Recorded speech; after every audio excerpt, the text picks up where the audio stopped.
सो है guys, welcome back to my to videos. तो इस वीडियो में दोस्तों डिस्कस करने वाले हैं यहाँ पर कुछ इंपॉर्टेंट कंपनीज को और उनसे रिलेटेड कुछ इंपॉर्टेंट अपडेट्स हैं जिसकी बात करेंगे इस वीडियो में। तो चलिए दोस्तों वीडियो की शुरुआत करते हैं। सबसे पहली कंपनी की बात करते हैं। पहली कंपनी का नाम है भारत इलेक्ट्रॉनिक्स लिमिटेड यानी कि BEL।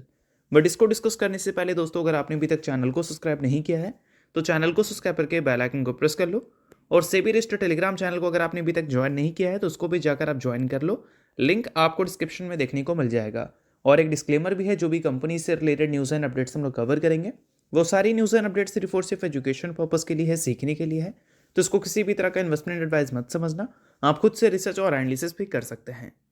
तो चलिए दोस्तों वीडियो की शुरुआत करते हैं। सबसे पहले बात करते हैं भारत इलेक्ट्रॉनिक्स से रिलेटेड कुछ इंपॉर्टेंट न्यूज़ एंड अपडेट्स के बारे में। सो दोस्तों, अगर हम भारत इलेक्ट्रॉनिक्स की बात करें तो आज के दिन ये कंपनी आपको काफ़ी ज़बरदस्त तरीके से फोकस में रहती हुई देखने को मिल रही थी, क्योंकि कंपनी से रिलेटेड कल ऐसी न्यूज़ हमें देखने को मिली थी जिसका इम्पैक्ट आज के दिन हमें देखने को मिलता।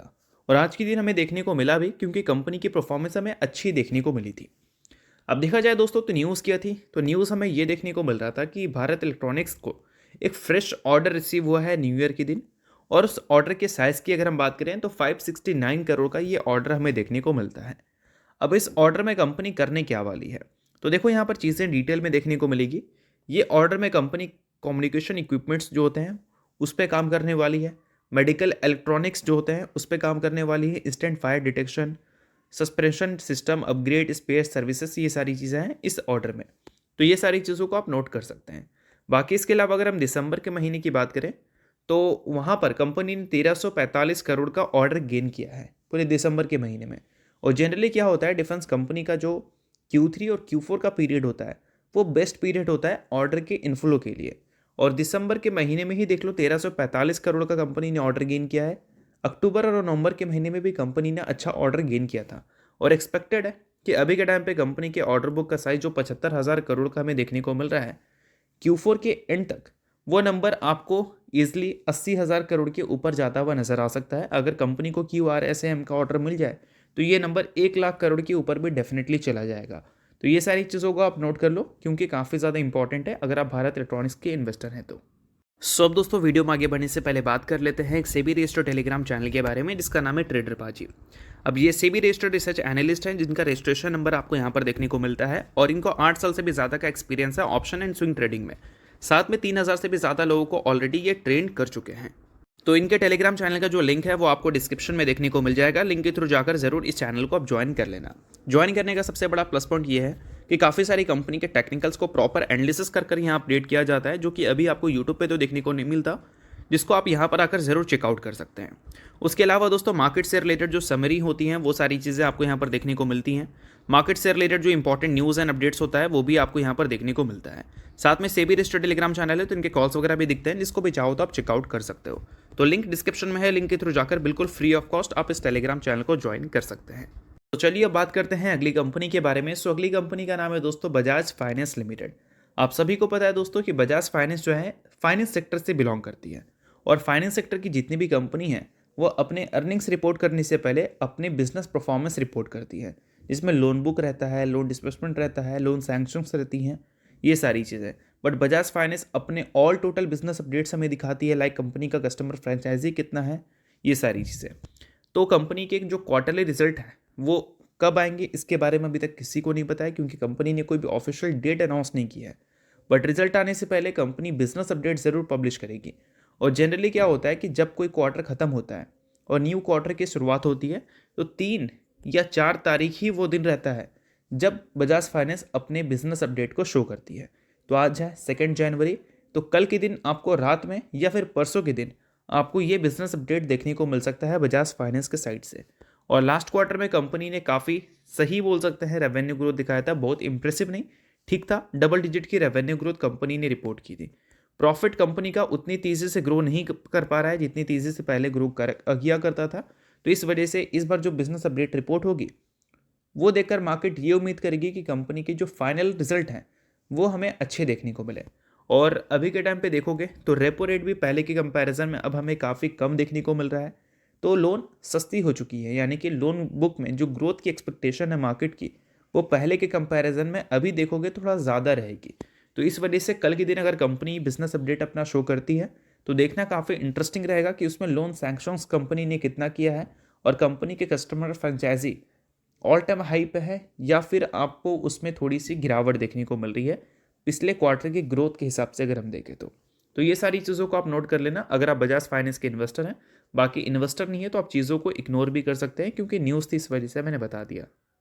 तो चलिए दोस्तों बात करते हैं अब अगली कंपनी के बारे में। सो अगली कंपनी का नाम है ओरिएंट टेक्नोलॉजीज लिमिटेड। रिसेंटली दोस्तों कंपनी में 15% की तेज़ी हमें देखने को मिली थी क्योंकि कंपनी ने रिकॉर्ड डेट सेट किया था बोनस का।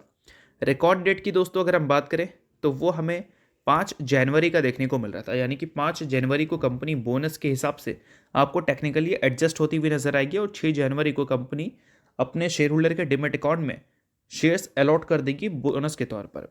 अब बोनस के रेशोज़ की बात करें तो हमें देखने को मिल रहा था 1:10, यानी कि हर 10 इक्विटी शेयर के बदले 1 इक्विटी शेयर कंपनी आपको बोनस के तौर पर देने वाली है। तो ये जो 5 जनवरी है ये आपको नेक्स्ट वीक देखने को मिलेगा, यानी कि मंडे के दिन कंपनी आपको टेक्निकली एडजस्ट होती हुई देखने को मिलेगी। सो अगर आप इस कंपनी को ऑन कर रखे हैं तो ये सारी चीज़ें आप डेफिनेटली नोट करो क्योंकि काफ़ी ज़्यादा इंपॉर्टेंट है। सो बात करते हैं दोस्तों अगली कंपनी के बारे में जिसका नाम है CDSL, यानी कि central depository services India limited. But CDSL को डिस्कस करने से पहले अगर आपने अभी तक सेबी रजिस्टर्ड टेलीग्राम चैनल को ज्वाइन नहीं किया है तो उसको जाकर आप ज्वाइन कर लो, लिंक आपको डिस्क्रिप्शन में देखने को मिल जाएगा। मार्केट से रिलेटेड हो या कंपनी से रिलेटेड सभी टाइप की न्यूज़ आपको वहाँ पर देखने को मिलती है। काफ़ी सारी कंपनी का एनालिसिस, इनफैक्ट टेक्निकल एनालिसिस भी वहाँ पर अपडेट किया जाता है जिसको फ्री ऑफ कॉस्ट आप चेकआउट कर सकते हैं। और सेबी रजिस्टर्ड टेलीग्राम चैनल है तो इनके कॉल्स वगैरह भी दिखते हैं, जिसको भी चाहो तो आप चेकआउट कर सकते हो। तो लिंक आपको डिस्क्रिप्शन में दिख जाएगा, लिंक के थ्रू जाकर फ्री में आप चैनल को ज्वाइन भी कर सकते हैं। अब दोस्तों बात करते हैं CDSL के बारे में। तो आप सभी को पता है CDSL का जो बिजनेस है वो स्टॉक मार्केट में आपको देखने को मिलता है और CDSL के रिजल्ट हमेशा डिसाइड करते हैं स्टॉक मार्केट के परफॉर्मेंस के बेसिस पे। अब क्वार्टरली रिजल्ट की अगर हम बात करें तो लास्ट क्वार्टर में कंपनी ने रेवेन्यू 319 करोड़ का रिपोर्ट किया था और उससे पहले क्वार्टर को देखोगे तो वहाँ पर कंपनी का रेवेन्यू था 259 करोड़ और उससे पहले का रेवेन्यू था 224 करोड़। एक चीज़ देखोगे कि कंपनी के रेवेन्यू में कंसिस्टेंट आपको Q1Q बेसिस पे ग्रोथ देखने को मिल रही थी। भले आपको उसी पीरियड में ईयर ऑन ईयर बेसिस पे ग्रोथ देखने को नहीं मिल रहा था, बट Q1Q बेसिस पे रिकवरी कंपनी में लगातार दिख रही थी। अब रिकवरी क्यों दिख रही थी भाई? क्योंकि अगर हम बात करें मार्केट में रिटेल इन्वेस्टर के प्रेजेंस के बारे में तो डे बाय डे वो नंबर आपको बढ़ता हुआ दिख रहा था और ज़्यादा से ज़्यादा आपको इक्विटी में ट्रेड्स भी होती हुई दिख रही थी। ठीक है, अब Q3 से एक्सपेक्टेशन मार्केट का क्या था? पिछले साल कंपनी ने Q3 में 278 करोड़ का रेवेन्यू रिपोर्ट किया था और पिछले क्वार्टर में रेवेन्यू कंपनी ने 319 करोड़ रिपोर्ट किया था। तो Q1Q बेसिस पे जो रिकवरी दिख रही थी वो रिकवरी अगर Q3 में भी देखने को मिलती तो ये डी ग्रोथ जो कंपनी लगातार हमें दिखा रही है वो डी ग्रोथ हमें देखने को नहीं मिलता और ईयर ऑन ईयर बेसिस पे इस बार कंपनी आपको ग्रोथ रिपोर्ट करती हुई दिख सकती थी और वो भी डबल डिजिट में। बट हो सकता है कि वो सारी चीज़ें आपको देखने को ना मिले। ये मैं इसलिए बोल रहा हूँ क्योंकि अगर हम बात करें इक्विटी टर्नओवर के बारे में, जो मैंने BSE का चेकआउट किया है वो टर्नओवर को अगर कंपैरिजन करोगे, इक्विटी टर्नओवर जो Q3 का है उसको कंपैरिजन करोगे Q2 से तो ये नंबर गिरती हुई नज़र आई है। तो हो सकता है ईयर ऑन ईयर बेसिस पे ग्रोथ देखने को मिले बट वो सिंगल डिजिट में देखने को मिले, इसकी पॉसिबिलिटीज़ है। डबल डिजिट की एक्सपेक्टेशन थोड़ी सी कम रहेगी। अगर NSE में ज़्यादा टर्नओवर है BSE के कंपैरिजन में तो डबल डिजिट में ग्रोथ आने की पॉसिबिलिटी है, बट दोनों जगह अगर सेम सिनेरियोज है BSE और NSE में तो डबल डिजिट की growth year on year basis पे मुश्किल है। देखो कंपनी का बिजनेस खराब नहीं है, बोल सकते हैं कंपनी जिस फेज से गुजर रही है वो फेज कंपनी के लिए अच्छा नहीं है, वो मैं आपको बता रहा हूँ। अब स्टॉक मार्केट ही अच्छा नहीं कर रहा तो कंपनी कहाँ से अच्छा करेगी? अगर अननेसेसरी एक्सपेक्टेशन लेकर चलोगे आप तो ऑब्वियसली बात है कि आपको नुकसान होगा। तो इस वजह से जो रियल डेटा है वो मैं आपको शो कर रहा हूँ। अब देखो दोस्तों, बात करेंगे हम दिसंबर के महीने के बारे में, ठीक है? तो दिसंबर के महीने में अगर देखोगे तो टोटल हमें 22 ट्रेडिंग सेशन देखने को मिली थी। टोटल इक्विटी में टर्नओवर देखने को मिला लगभग कितना, 1,55,000 करोड़। नवंबर में देखोगे तो 1,57,000 करोड़ था और अक्टूबर में देखोगे तो 1,60,000 करोड़ था।